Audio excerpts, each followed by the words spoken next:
Une nouvelle semaine commence sur SICA TV. C'est un plaisir de vous savoir au rendez-vous de ce nouveau numéro du Journal de l'économie. C'est parti tout de suite avec le sommaire.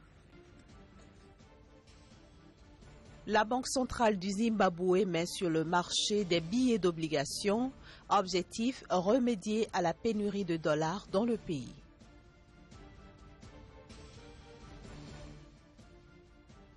Onzième conférence des réseaux des organismes de promotion des exportations et d'investissement. Les assises se sont tenues la semaine dernière à Marrakech, au Maroc.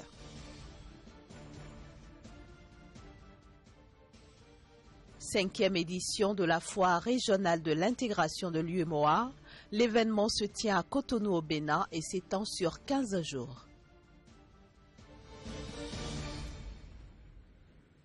Je le disais à l'instant, la Banque centrale du Zimbabwe lance à partir de ce lundi des billets d'obligation indexés sur le dollar américain. Ces billets visent à remédier à la pénurie de dollars, devise en cours au Zimbabwe depuis 2009. L'équivalent de 10 millions de dollars est mis en circulation sous forme de coupons de 2 dollars et 12 millions en coupons de 1 dollar. D'ici la fin de l'année, 75 millions de dollars seront émis par la Banque centrale du Zimbabwe. Il faut dire qu'à l'annonce du lancement de ces billets d'obligation, les Zimbabwéens se sont rués dans les banques pour retirer leurs avoirs. Quant aux hommes d'affaires, ils craignent pour leur part que les échanges hors des frontières du Zimbabwe soient rendus impossibles, faute donc de convertibilité de cette nouvelle monnaie. Et puis l'agence marocaine de promotion des exportations Maroc Export, en partenariat avec le Centre de commerce international, a organisé la semaine écoulée à Marrakech au Maroc la 11e édition de la conférence mondiale du réseau des organismes de promotion des exportations et d'investissement. Il faut dire que c'est la deuxième fois que le royaume chérifien accueille une telle rencontre qui se tient tous les 2 ans. Un choix qui permet de reconnaître la place du pays dans le commerce mondial. Voici le compte-rendu de notre correspondant au Sénégal qui s'est donc déplacé à Marrakech. Plus de 80 pays sont ici représentés. Aller de l'avant, avenir de la promotion du commerce et des investissements. Ainsi est libellé les thèmes autour duquel réfléchissent les leaders de la promotion du commerce et des investissements. La 11e conférence mondiale du réseau des organismes de promotion du commerce a pour objectif de trouver la meilleure façon de relier les exportateurs à l'économie mondiale.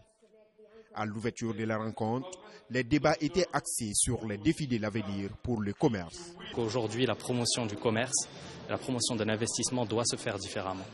Il faut que ce soit beaucoup plus à travers des plateformes dématérialisées que des forums physiques.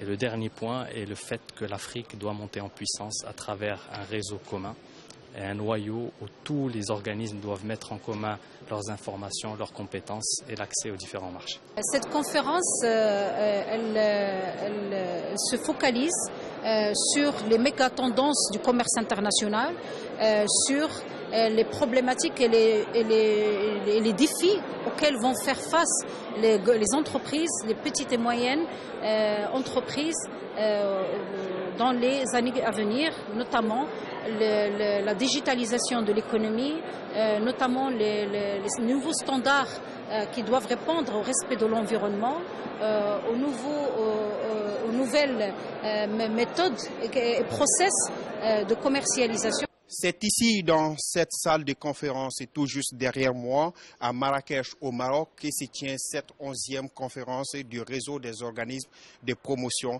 des exportations. 150 participants venus du monde entier, dont 30 de l'Afrique, partageront ici les meilleures pratiques liées à leur stratégie nationale de promotion des exportations et des investissements. Les participants examineront également le rôle des normes dans la chaîne de valeur internationale et dans l'émergence de l'Afrique comme destination de l'investissement et du commerce durant les prochaines années. Jusqu'au 10 décembre prochain, la ville de Cotonou au Bénin va vibrer au rythme des activités de la 5e édition de la foire régionale de l'intégration de l'UEMOA, co-organisée par la Chambre de commerce et d'industrie du Bénin et la Chambre consulaire régionale. Cette foire, qui est soutenue par la commission de l'UEMOA, a démarré vendredi dernier. Après Bamako, Niamey, Dakar et Lomé, Cotonou accueille la 5e édition de la foire régionale de l'intégration de l'UEMOA. Pendant 15 jours, la capitale économique du Bénin sera le point focal et le centre d'attraction des échanges commerciaux et des rencontres d'affaires de l'UEMOA.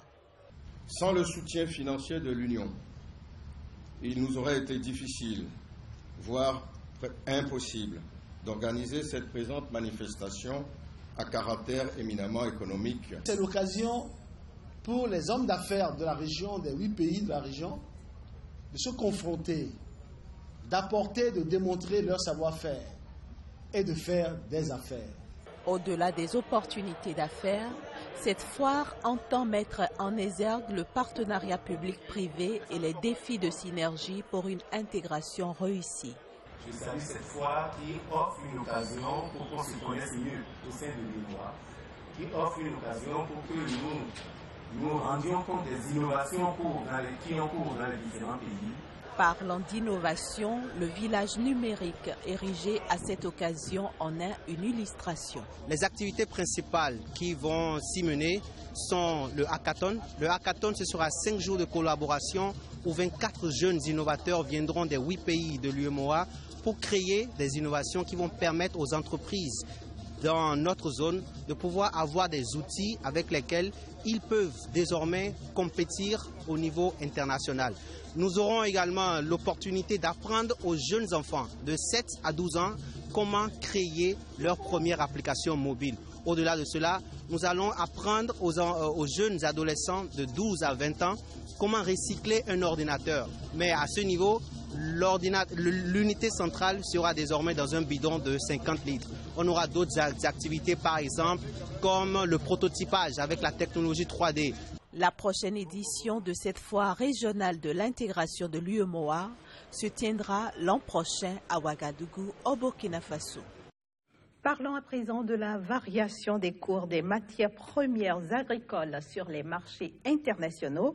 Il faut juste retenir en ce qui concerne la semaine écoulée que le cacao, le sucre et le café ont tous évolué en légère baisse. Les cours du Robusta qui évoluaient à leur plus haut niveau en 2 ans au début du mois poursuivent leur baisse entamée après l'élection de Donald Trump à la présidence des États-Unis. Pendant ce temps, les cours de l'Arabica se sont stabilisés.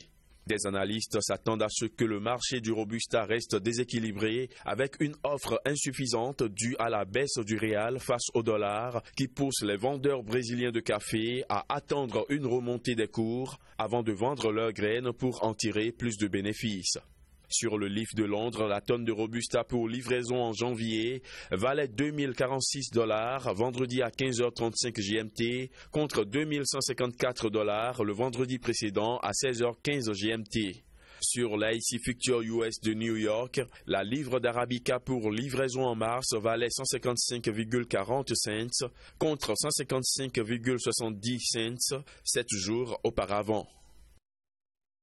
Les cours du cacao ont alterné hausse et baisse la semaine écoulée sans trouver réellement de direction avant de finir vendredi en baisse. Selon des experts, les marchés se stabilisent depuis la forte baisse du début du mois, même si l'idée d'une production très élevée en Afrique de l'Ouest et d'une demande plus faible en Europe reste présente. Les conditions météorologiques en Côte d'Ivoire et au Ghana, les 2 plus grands producteurs mondiaux, laissent prévoir une récolte abondante sur la saison qui s'entame. Vendredi à Londres, la tonne de cacao pour livraison en mars valait 1976 livres sterling contre 2009 livres sterling le vendredi précédent. À New York, la tonne pour livraison en mars valait $2412 contre $2447 7 jours plus tôt. Les cours du sucre ont poursuivi leur recul. La tonne de sucre blanc s'est échangée pour 521,50 $ mercredi, à son plus bas niveau depuis plus de 3 mois. Pendant ce temps, la livre de sucre brut a atteint 19,57 cents jeudi, à son plus bas niveau depuis 2 mois. Malgré la chute récente des prix, les analystes restent neutres sur le sucre car cette valeur a perdu de l'attrait avec la chute du réal, la monnaie brésilienne, et la faiblesse du phénomène El Niño. Vendredi à Londres, la tonne de sucre blanc pour livraison en mars valait 525,60 $ contre 535,90 $ le vendredi précédent.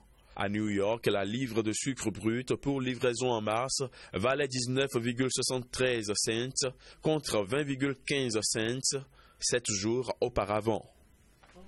Et voilà qui met un terme à la première partie de ce journal de l'économie. La suite, c'est juste après la transition.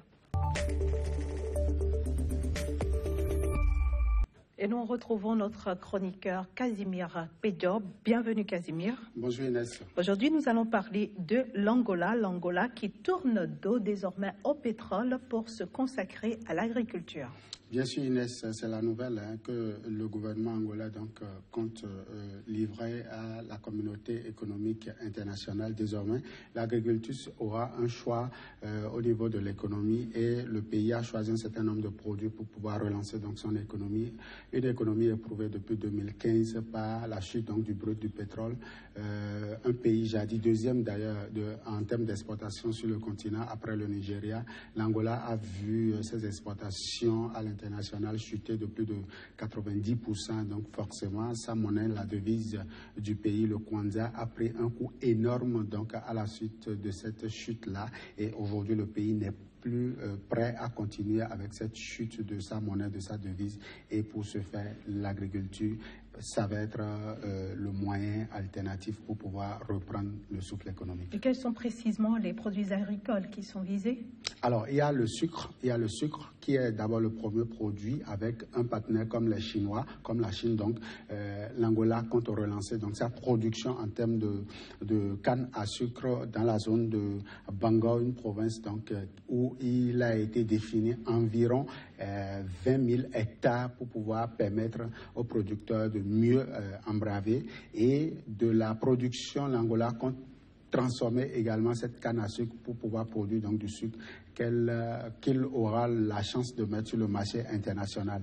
Au-delà donc de cette production, il y a l'œuf aujourd'hui qui pourra être aussi promu au niveau du pays. Environ 1,2 million déjà d'œufs ont été produits au premier trimestre donc de 2016. L'Angola compte monnayer donc cette expérience pour pouvoir asseoir une politique sécuritaire au niveau de sa population. En tout cas, 2017, l'Angola, le pays ne compte plus faire des importations sauvages telles qu'on a vu par le passé. Et justement, j'allais vous demander comment est-ce que vous voyez l'avenir de ce pays?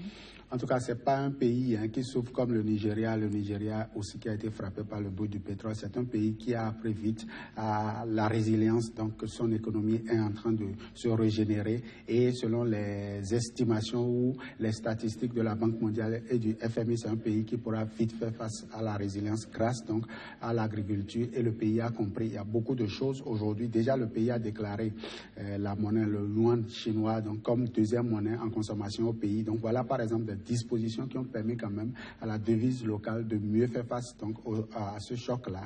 Et le pays pourra, avec quelques réaménagements techniques au niveau de l'administration publique, le pays pourra faire face donc à cette chute-là. Merci beaucoup Casimir Pédior pour toutes ces explications. On va se dire au revoir. Pour certainement le mercredi prochain. Chers amis téléspectateurs, vous l'avez compris, c'est déjà la fin de ce numéro du Journal de l'économie. Demain, vous serez en compagnie de mon collègue Emmanuel Crépy. Restez donc sur SICA. Au revoir.